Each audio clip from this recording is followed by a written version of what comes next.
Hello दोस्तों, नमस्कार। स्वागत है एक बार फिर से आप सभी का अपने प्रिय चैनल पर। दोस्तों, आपको बता दें जो अभी की सबसे बड़ी खबर आ रही है, जहां पर भारत में घुसा एक बार फिर पाकिस्तानी ड्रोन। बीएसएफ के जवानों ने ड्रोन पर किया ऐसा एक्शन दोस्तों कि आप भी जानकर हैरान हो जाएंगे इस पाकिस्तानी ड्रोन को लेकर। और ये जहां जाकर गिरा है दोस्तों, उससे इसके मंसूबे साफ झलकते दिखाई दे रहे हैं दोस्तों। साथ ही साथ आपको बड़ी खबर बताएंगे, जहाँ पर रशिया में आखिर ऐसा क्या बोल गए जयशंकर जी की गदगद हो गया चाइना। जी हाँ दोस्तों, और साथ ही साथ आपको बताएंगे, जहां दिखाएंगे कैसे एम्बुलेंस को रास्ता देने के लिए फिर एक बार प्रधानमंत्री मोदी जी ने रोका अपना काफिला, निकलने दिया एम्बुलेंस को। बताएंगे हर तरह की जानकारी। लेकिन उससे पहले दोस्तों, आप सभी से रिक्वेस्ट, अगर आप भी मानते हैं कि अपना भारत मोदी जी के नेतृत्व में आगे बढ़ रहा है दोस्तों, और मोदी जी के होते हुए किसी की इतनी हिम्मत नहीं कि वह भारत पर आंख उठाकर देख ले, तो इस वीडियो को भी कर दीजिए लाइक, चैनल को कर दीजिए सब्सक्राइब, बेल आइकन दबाइए, साथ ही कमेंट बॉक्स में लिख दीजिएगा जय हिंद। जी हाँ दोस्तों, तो चलते हैं पहली और सबसे बड़ी खबर की तरफ, जहां फिर एक बार भारत में घुसा पाकिस्तानी ड्रोन। बीएसएफ के जवानों ने मार गिराया, किसान के खेत में गिरा।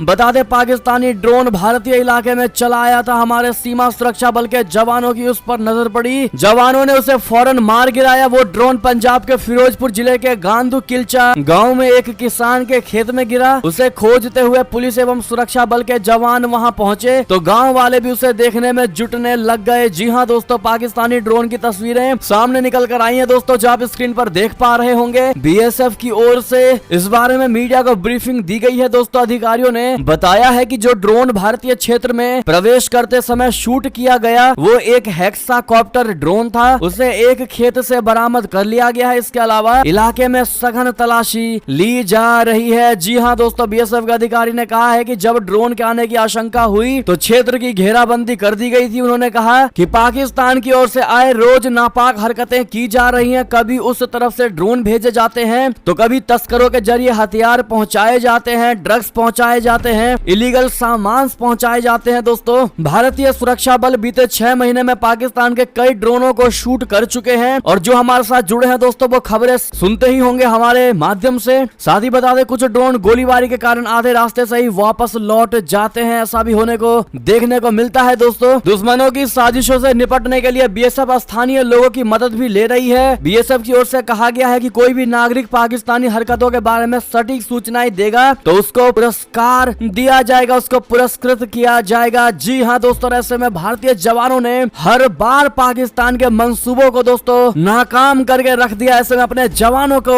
और उनके मनोबल को बढ़ाने के लिए दोस्तों कमेंट सेक्शन में थैंक यू इंडियन आर्मी जरूर कहिएगा दोस्तों। और साथ ही साथ इस वीडियो को जितनी ज्यादा हो सके व्हाट्सएप, फेसबुक, ट्विटर के माध्यम से शेयर अवश्य कर दीजिएगा। बात करते हैं एक और बड़ी खबर की, जहां पर रशिया में ऐसा क्या बोल गए जयशंकर जी की गदगद हो गया चाइना। कहा पश्चिमी देशों से आगे निकल जाएगा अपना भारत। जी हाँ दोस्तों, भारत के विदेश मंत्री एस जयशंकर जी ने मंगलवार को मॉस्को में कहा है कि रशिया से तेल खरीदना भारत के लिए फायदेमंद है और भारत ऐसा करना जारी रखेगा। मॉस्को में रूसी विदेश मंत्री सर्गेई लावरोव से मुलाकात के दौरान जयशंकर जी ने यह बयान दिया है, जिसे अमेरिकी जैसे पश्चिमी देशों के लिए एक जवाब के तौर पर देखा जा रहा है। रूस से तेल खरीदने को लेकर पश्चिमी देश लगातार भारत पर दबाव बनाने की कोशिश कर रहे हैं। पहले भी कई बार जयशंकर जी वैश्विक मंचों से भारत रशिया संबंधों पर सवाल उठाने वालों को जवाब दे चुके हैं। अमेरिका के साथ तनावपूर्ण संबंध रखने वाले चीन को भारतीय विदेश मंत्री का बयान खासा पसंद आया है। जयशंकर जी के बयान की तारीफ करते हुए ग्लोबल टाइम्स के पत्रकार हु शिजिन ने एक ट्वीट किया दोस्तों। उन्होंने लिखा कि भारत एक स्वतंत्र कूटनीति वाला देश है, जो दुनिया भर में अपना प्रभाव बढ़ाने की खातिर इसके लिए दरवाजे खोले रखता है। ये उम्मीद की जा सकती है कि भारत का व्यापक अंतर्राष्ट्रीय प्रभाव अमेरिका को छोड़कर कई पश्चिमी देशों से आगे निकल जाएगा। फरवरी 2022 में रशिया और यूक्रेन का युद्ध शुरू हुआ था। इसके बाद एक एक करके रशिया पर कई प्रतिबंध लगने लगे, लेकिन भारत ने तटस्थ नीति का पालन करते हुए रशिया से तेल खरीदना जारी रखा। जी हाँ दोस्तों, ऐसा खुद चाइनीज मंत्री कहते नजर आ रहे हैं। संयुक्त राष्ट्र से लेकर एससीओ जैसे मंचों से भारत युद्ध और हिंसा की खुलकर निंदा कर चुका है। रशिया से व्यापारिक संबंधों की वजह से पश्चिमी देश भारत से नाराज हैं। और इसी बीच जयशंकर जी 2 दिवसीय दौरे पर मंगलवार को मॉस्को पहुंचे हैं दोस्तों। भारत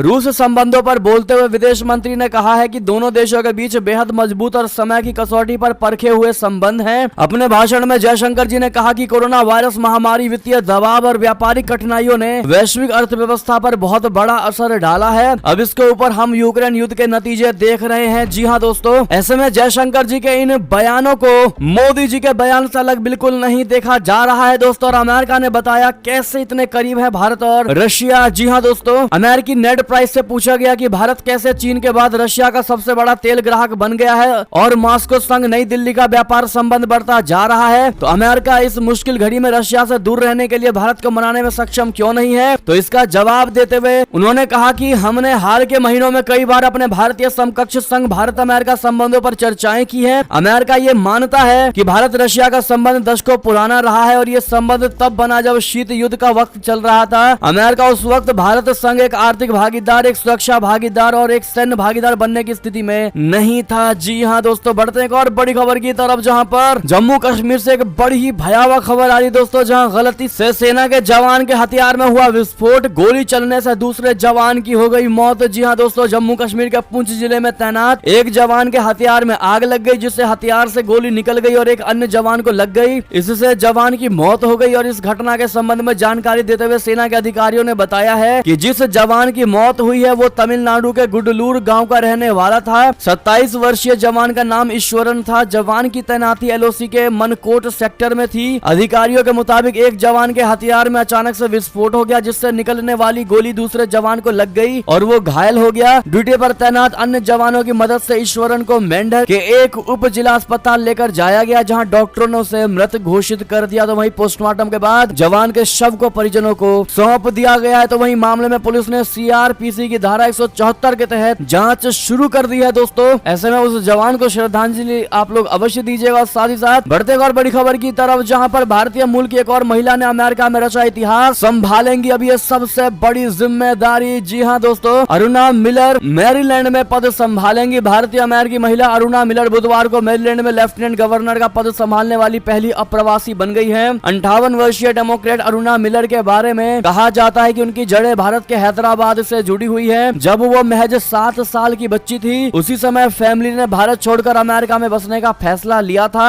अरुणा मिलर ने इस कामयाबी के बाद अपने ट्विटर हैंडल पर लिखा है कि मतदाताओं के साथ रहने के अलावा उनकी कोई दूसरी जगह नहीं है। उन्होंने कहा कि हमारे समुदाय ने हमें इस अभियान में सर्वश्रेष्ठ बनने के लिए प्रेरित किया है और मैं आपकी प्रतिबद्धता और समर्थन के लिए अपनी कृतज्ञता शब्दों में बयां नहीं कर सकती। जी हाँ दोस्तों, ऐसे में अरुणा मिलर को आप लोग जमकर कांग्रेचुलेट, बधाइयां जरूर दीजिएगा दोस्तों, ताकि इन्हें भी पता चले कि इन्होंने भारत के लिए कितना अच्छा कार्य किया है दोस्तों। साथ ही साथ बात करेगा और बड़ी खबर की, जहां पर पाकिस्तानी आर्मी को लेकर इमरान के दावे सच, शहबाज सरकार ने माना कि पत्रकार अरशद की हुई थी हत्या। जी हाँ दोस्तों, पाकिस्तान की शहबाज सरकार का एक कबूलनामा फिर से पाकिस्तान में बवाल मचा सकता है। दरअसल पाकिस्तान के गृह मंत्री राणा सनाउल्लाह ने मंगलवार को कहा है कि शुरुआती जांच में पता चला है कि पत्रकार अरशद शरीफ की केन्या में हत्या की गई थी। उन्होंने कहा कि केन्या की स्थानीय पुलिस गलत पहचान का मामला बता रही है, लेकिन ऐसा नहीं है। पाकिस्तान के गृह मंत्री राणा सनाउल्लाह का ये कबूलनामा सेना को लेकर किए गए इमरान की पार्टी के दावों को सच साबित कर रहा है दोस्तों। 49 वर्षीय अरशद शरीफ ARY टीवी के एक पूर्व रिपोर्टर और टीवी एंकर थे। अरशद शरीफ के पूर्व प्रधानमंत्री इमरान खान के साथ करीबी संबंध थे। ये बात पाकिस्तान की शहबाज सरकार और पाकिस्तानी आर्मी को पसंद नहीं थी। यही कारण रहा है कि पाकिस्तान सुरक्षा एजेंसियों ने इस साल की शुरुआत में उनके खिलाफ देशद्रोह और राजद्रोह के आरोप में मामला दर्ज किया था। सेना और पुलिस के टॉर्चर के डर से अरशद शरीफ ने पाकिस्तान छोड़ दिया और केन्या भाग गए थे दोस्तों। बात करते हैं और बड़ी खबर की, जहां पर दिलचस्प मोड़ पर पहुंचा चुनाव परिणाम, ट्रंप के दावे हुए फेल तो जो बाइडेन भी होंगे निराश। बता दें, अमेरिका में मध्यावधि चुनाव में मतगणना चल रही है। ताजा रुझानों के अनुसार सीनेट रिजल्ट में मुकाबला लगभग बराबरी का नजर आ रहा है। रिपब्लिकन पार्टी 47 सीटों पर बढ़त बनाए हुए हैं, तो वहीं डेमोक्रेट्स 46 सीटों पर आगे चल रही है दोस्तों। यूएस हाउस में रिपब्लिकन पार्टी 199 सीटों पर आगे चल रही है, वहीं डेमोक्रेट्स पार्टी 168 सीटों पर बढ़त के साथ एक कठिन स्थिति में दिखाई दे रही है। इससे पहले दोनों ही पार्टी ने चुनाव परिणाम को लेकर अलग अलग दावे किए थे। जी हाँ दोस्तों, CNN की रिपोर्ट के अनुसार वर्जीनिया में सदन के 2 सदस्यों सहित कई डेमोक्रेटिक पदाधिकारियों ने प्रतिस्पर्धी दौड़ जीत ली और अन्य आगे चल रहे हैं दोस्तों। ये एक संकेत है कि रिपब्लिकन के पास बढ़त है, लेकिन वो लहर नहीं है जिसकी उम्मीद की जा रही थी। ट्रंप की पार्टी ने चुनाव से पहले भविष्यवाणी की थी कि उनकी लाल लहर उन्हें कांग्रेस में शक्ति दिलाएगी। हालांकि ये उतना दिख नहीं रहा है और परिणाम मिश्रित नजर आ रहे हैं, यानी बराबर नजर आ रहे हैं दोस्तों। लेकिन ट्रंप के लिए अच्छी बात यह है कि 6 जनवरी को कैपिटल हिल पर हुए हमले की जांच कर रही सदन की चयन समिति की सदस्य लूरिया ने वर्जीनिया बीच स्थित हाउस सीट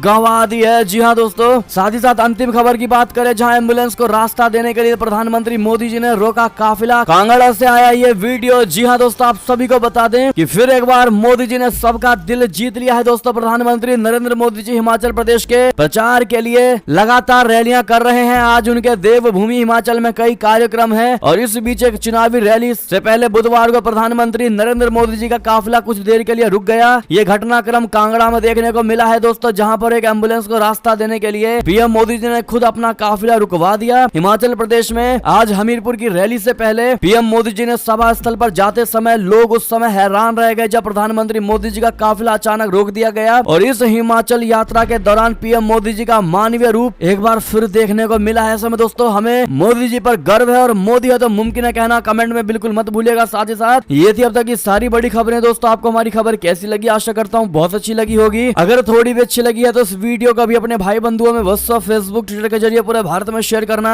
बिल्कुल मत भूलिएगा दोस्तों। अभी कर दीजिए इस वीडियो को लाइक, चैनल को कर दीजिए सब्सक्राइब, बेल आइकन दबाइए, साथ ही कमेंट बॉक्स में लिख दीजिएगा जय हिंद जय भारत। तो मिलते हैं आपसे अगली बड़ी खबर में, तब तक ले जय हिंद जय भारत, जय श्री राम, वंदे मातरम, हर हर महादेव।